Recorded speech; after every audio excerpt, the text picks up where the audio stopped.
if I want to be honest, well, one, I got to stop lying. You know, I had learned I was a habitual liar. I never thought about it. You know what I'm saying? But I would lie about little things, right?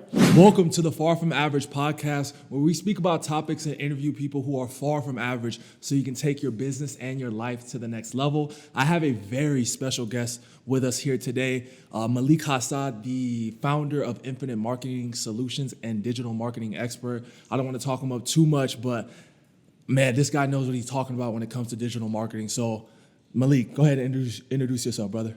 Juice, Malik Hassan. Like Vernell said, man, just happy to be here. Digital marketing specialist, pretty much just accountability. I mean, really just a host of things, honestly. Like, I would say really just putting me in one area kind of do me a disservice a little bit, but yeah. For sure. I mean, philanthropist. I mean, you've been doing great work around the community out here in Las Vegas. So you've been doing a lot of things, but let's take it back just a little bit. How did you even get started in entrepreneurship? Like, what was that moment that you realized, hey, I wanted to be an entrepreneur. I kind of want to do things my own way, because I know it's difficult, especially when you're around people who aren't involved in entrepreneurship and it's kind of like going against the grain. Like, what made you want to do that? Man, you know what? My first entrepreneurial endeavor was selling fruit. You know, I would sell fruit bags. I was probably like 9 years old. And I would sell fruit bags to my family members. You know, I would buy apples, oranges, and bananas and put them in a bag and sell them for like $1. Mm-hmm. You know, but for me, fortunately, I grew up, you know, in a household full of entrepreneurs. You know, my mom was an entrepreneur. My stepdad was an entrepreneur. You know, so I never really had the vision or the idea to work a 9 to 5 my whole life. That was always... that was the norm for me, right? Entrepreneurial. Yeah, shit. For sure. So I kind of I got brought up in that. So really, I'm just, living out what I was pretty much ingrained to do. And that's entrepreneurship. Now, digital marketing is it's a hot topic right now. Very, very hot topic. Everyone wants to be online. Everyone wants to take their business from offline to online and get leads and create content.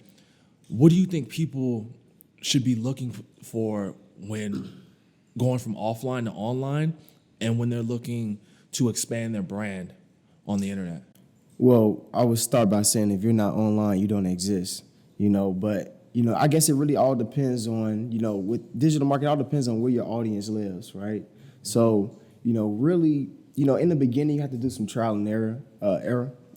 Trial and error, you get what I'm saying? Yeah. But just figuring out, like, where your audience lives, whether it be, on social media, that's YouTube, is that Facebook, Instagram, Snapchat, TikTok, etc.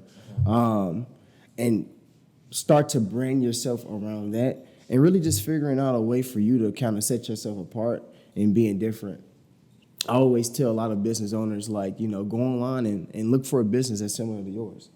You know what I'm saying? And learn from those people. Yeah. You don't always have to reinvent the wheel, but you can make it a little better. Yeah, for sure. So, and where your audience lives, that kind of stood out to me. How do I find that? So figuring out where your audience lives is like, okay, really figuring out who your audience is, one, right? But a lot of these social media platforms, they're very targeted, right? So you can literally just Google this stuff. You can look at the demographic of people that are on Facebook. You can Google the demographic of people that are on Instagram and kind of just figure out, go on those apps and experiment, and see what results you can find. Yeah, for sure. And I know you, not even just the online stuff. Me and you met at a networking event that you hosted not too long ago, and now we're sitting here on this podcast speaking about digital marketing. So how important is it to kind of mix the digital marketing aspect with also boots on the ground and going out and meeting people? I like that, boots on the ground. It's very important, right? Because, as a business owner, you're the face of your business, right? And especially in the beginning, nobody knows who you are, right? So you have to be boots on the ground. You have to let people know, like, hey, I'm here. My name is such and such. This is the services that I offer. Uh-huh. You know what I'm saying? And networking events is a great place to do that because you run into other entrepreneurs. And one of the benefits of, really having like that offline strategy, like attending networking events, is you meet other great people like yourself, and you guys can collaborate. Right. You know what I'm saying? And collaboration is huge. And also just learning. They may give you some tools that can help you with your business, or they may refer you to an app that can do X, Y, and Z that can streamline your processes. So I highly recommend. I'm all about relationship equity, and really like even to take it for a step further than just business, really just establishing beneficial relationships in your life that will pay off long term. Yeah. And not even relationships that you can necessarily eat off of, but a relationship that your family, your children's children can eat off of. We call those generational relationships. You hear a lot about generational wealth, but nobody's talking about generational relationships. Like, the hope for me is, our relationship can trickle down to my children. Right. And they can get some of that success as well. But yeah. And one thing I thought was genius. So you actually set up the networking event. That was your event that you hosted. Walk us through when you decided, like, I'm gonna do a networking event. Because when I found out that you guys were the ones that set it up, I was like, this is such a good idea. Like, these dudes literally got paid, whether it was whether you guys broke even or made a little bit of profit, you guys got paid to meet high-level entrepreneurs in the local area and connect with more people. I thought that was genius. So walk us through how you came up with that idea and how you executed it. Yeah. Because the idea, of course, is important, but executing it. No, it's funny because, initially we weren't even thinking about getting paid. The money wasn't even really a thing. It was more so an investment into ourselves, right? Yeah. Into our network. But pretty much the idea came about, I would attend, myself and another gentleman, Jamari Sharp, shout out to Jamari, by the way. We would attend a lot of networking events, and we always seen the same stuff. A lot of old crusty people, right? No offense to the old crusties out there, but The old crusties be knowing, they know what's going on. It's great, and it expands your base and your network, but it was like we always had that yearning to connect with young people. Yeah. And, we were like, we can't be the only ones that's out here, that's driven, that's motivated, that's getting after it in business. So he was like, you know what? Let's create our own event, right? Instead of going to everybody else's event and hunting all these other people, I was like, you know what? We're going to create something, have people come to us, right? Mm-hmm. And that's pretty much what we did. And we just hopped on it. If you guys aren't familiar with this, Eventbrite, you can go on there, you can post an event completely free. We went on there and created a little flyer on Canva, which is another platform where you can create content completely free. But went on Canva, create a flyer, create a profile on Eventbrite, and, pick the day. I think we picked the day before we even picked the venue, I believe. And then we went on Peerspace, which pretty much is a platform where you can go on and you can find workspaces. You can rent workspaces. So we seen a photography studio, like a selfie studio. And we thought that would be great for our event because we wanted to attract the younger demographic. Yeah. And we wanted it to be a place that was fun. Usually, like, traditionally, a lot of networking events are like at bars or, where a lot of the old crusties hang out. Yeah, it's like, it's not even really networking. I've been to so many of those events, and it's like people just show up to get drunk. Yeah. And kind of mask it and say it's a business thing, but y'all really just want to get drunk. Yeah. And that's why, especially out here in Las Vegas, so that's why they're all at bars. And when you decided to do this, you said you weren't doing it for the money, but you wanted to attract people. How important is it? Because when you attract people, you had some kind of value to give. I seen the flyer. My mom actually sent it to me. She seen it. It popped up on her Instagram. She was like, "Oh, this look like dudes that you would want to hang around. This looks like younger dudes who are hosting this event. Like, go." How important is it to put out a message that's going to attract the kind of people, and how do you kind of formulate that, and walk us through how you did it the way that you did it? Yeah, it's very important to attract those that you want into your life, right? Well, one, you have to become that person. You know what I'm saying? You got to take steps to become that person. What you become, you will attract more of.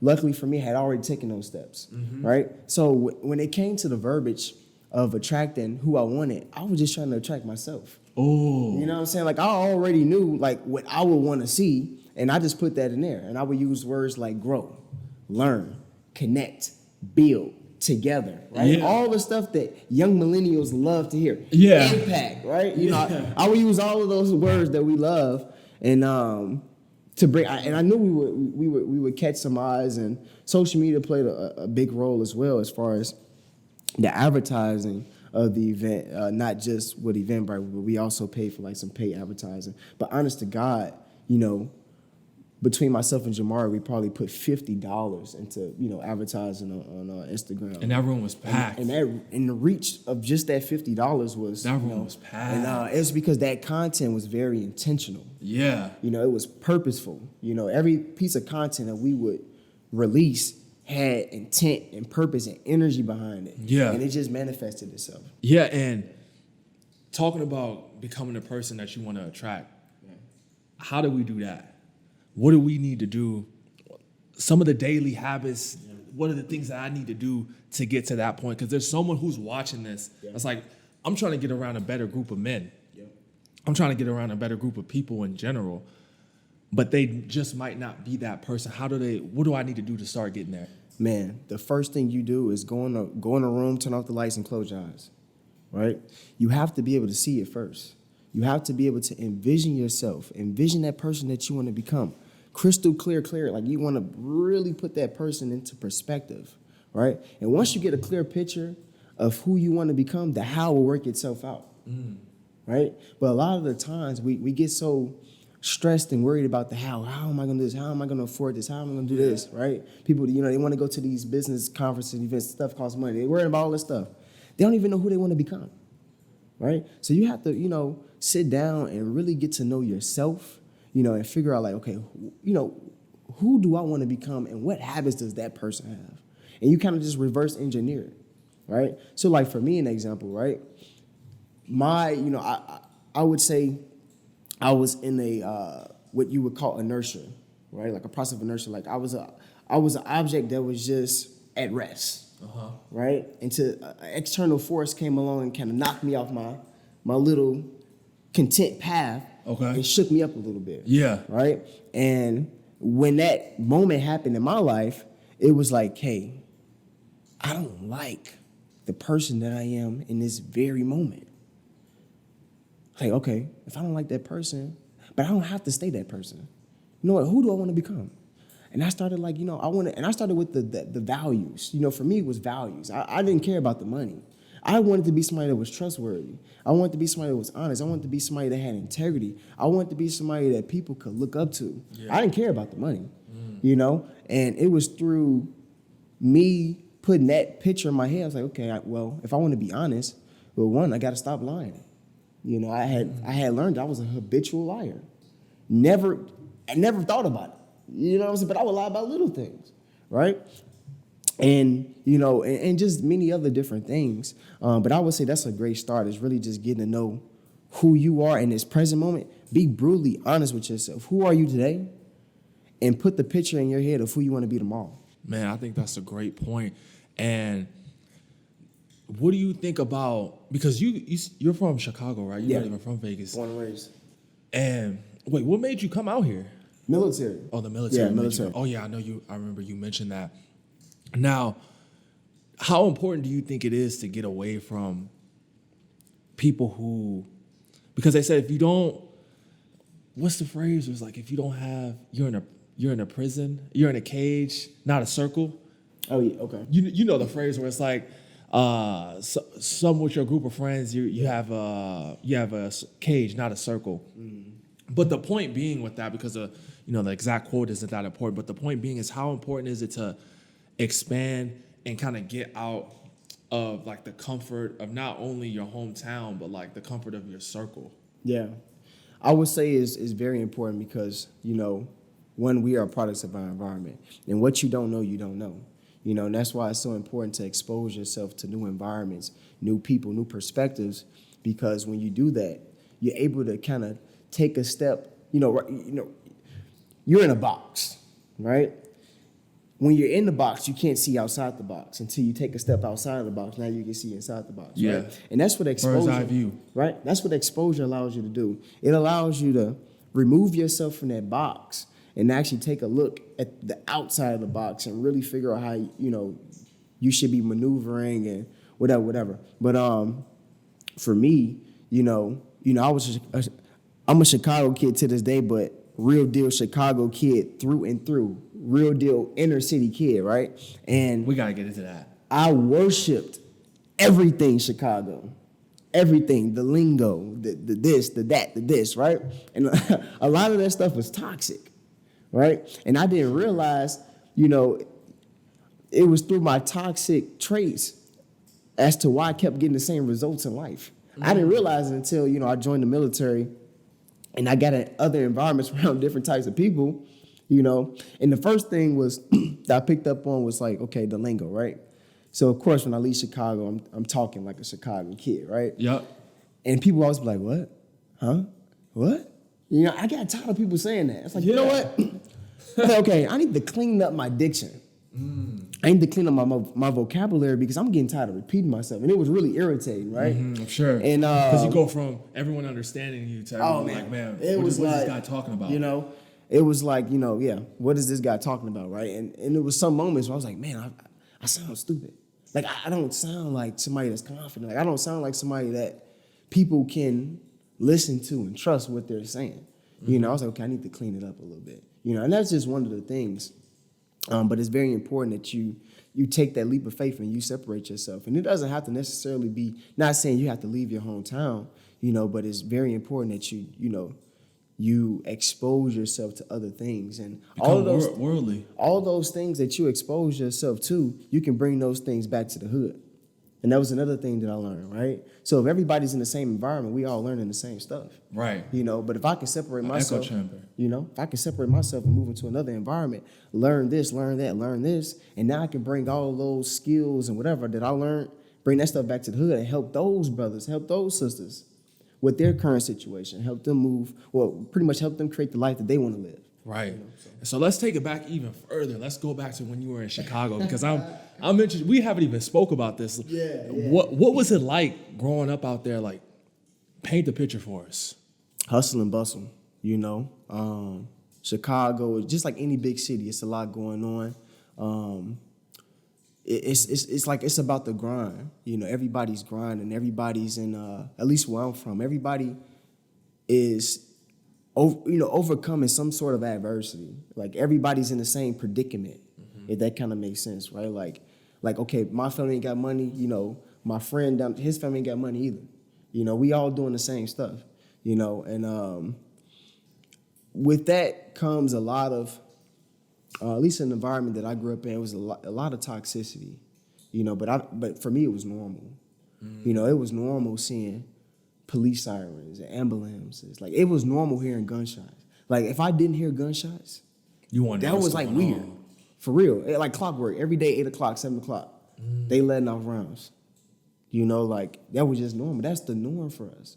And you get conditioned to that stuff, But that's kind of like how it was growing up in Chicago, man. Like, it teaches you a lot. It teaches you to really read between the lines with a lot of stuff because you have a lot of people that are trying to do you wrong.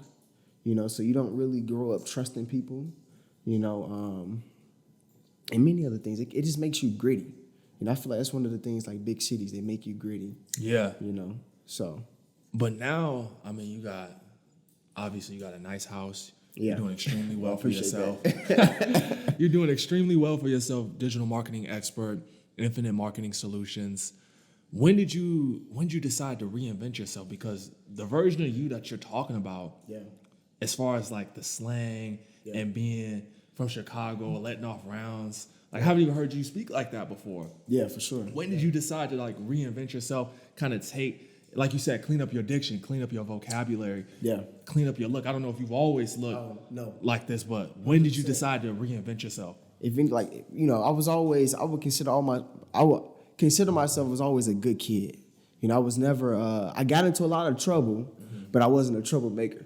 Okay. If that makes sense. Yeah, right? kind of just in the mix. I wasn't the gun-toting kid. I wasn't the kid that, cats had, giving their drugs to the staff. I wasn't that kid. I would do just neighborhood stuff. I would bust windows. I would have rock fights. That's what we do in the city. Rock fights or whatever. But for me, like I talked about that moment of inertia. I wanted to create a certain life for myself. Even growing up, I always had a mental picture of the life that I wanted to create for myself, right? So as I got older, it would manifest into, the vision kind of got broad, like, oh, I want this kind of life, right? And through me always having that mental picture, I just had a moment like that aha moment was like, yo, like, your actions will not lead you to creating that life, dude. Like, you gotta clean it up. Like 100%, like your actions are actually gonna lead you to your demise. They were not progressive. Like I was devaluing myself, Dude, right? that's a hard pill for a lot of people to swallow though. Like, how did you deal with it? I was honest. I was just honest with myself. I think a lot of times, like we try to lie to ourselves.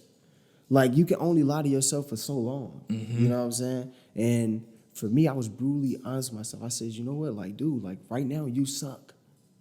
But you don't always have to suck though. Right. You know what I'm saying? Like you can come out of that. I know some dudes who suck bad and would never say that. No, for sure. Like I sucked. 100%. Like I just wasn't the person that my mom actually even raised me to be. Like I had got sidetracked from that. Dang. Like my mom, raised me to be a young man of integrity, a young man that respects, women, and I wasn't doing any of that. I fell into the typical societal norms and expectations, Especially right? out there in Chicago. I was right? the stereotypical dude. I like I would dress like all the other cats. Like the new Jordan, no knock against the sneakerheads. The new Jordans came out. Like I wanted them. Like everything was like the other people that I seen around me. But look how those people lived. I didn't even see anybody or knew anybody that actually lived the life that I wanted to create. So I was like, who do you model after? For me, honest to God, I just had to create that image in my head. Honestly, I just create that image in my head. It's like, look, I can be the first, like, and I can be the blueprint. I'm not, what I'm saying? I'm not the first to whatever, what I'm saying? But in my head, I didn't know anybody. I didn't know it wasn't any 7-figure earners in my family. Right. Like, it wasn't anybody in my family that was, like, well off. Like, it just wasn't. My family is the stereotypical, like, Chicago family, like, street. You know what I'm saying? That's all I knew. You know what I'm saying? So it was like, I didn't have that. You go to the schools, the teachers they're not living the lives that like, it was just nobody around me. So I put that picture in my head, and the how really just unveiled itself, man. It's just like, when I made that decision to change, things just started being attracted into my life. Certain people just started being attracted to my life, not to get mystical on y'all, but that's truly like how it happened. Yeah, and that's how it happens. Like, you're not gonna attract the person being who you were before. You had to make those changes to do it. So a lot of people are like, oh, it's all fluff. Give me some practical tips. But that is the most practical tip you can give somebody is change who you are. You're gonna start attracting different people. 100%. For sure. And you gotta put some action behind it. Right? Sure. For me, the action was sitting down and getting clarity. Right? Like it has to be a level of action. I did that, and I'll give you guys a quick story, right? And this is important for me to tell you guys a story because this individual, honest to God, changed my life. And when I made that decision, within those 2 weeks of me making that decision, I'll tell you guys, it was May 26, 2019, not even that long ago. Yes. Right? May 26, 2019, I call it my reawakening. And what happened was, that's when I made the decision. 2 weeks after that, I met an older brother. And pretty much, that brother, he came up to me, he was like, hey, young man, like, like, what kind of music do you listen to? And I was like, I listen to rap, like, Gunna, Lil Baby, like, I'm just, like the regular stuff, like, who's hot, right? And he was like, yeah, like, I figured you was gonna say that, right? He chuckled. So I was like, okay, like, in my head, I'm thinking, like, where is he going with this? Like, and he was like, listen, I'm gonna give you a challenge, right? I'm very competitive. He's like, I'm gonna challenge you. He was like, I want you to go a year without listening to any music, just read books and listen to podcasts, right?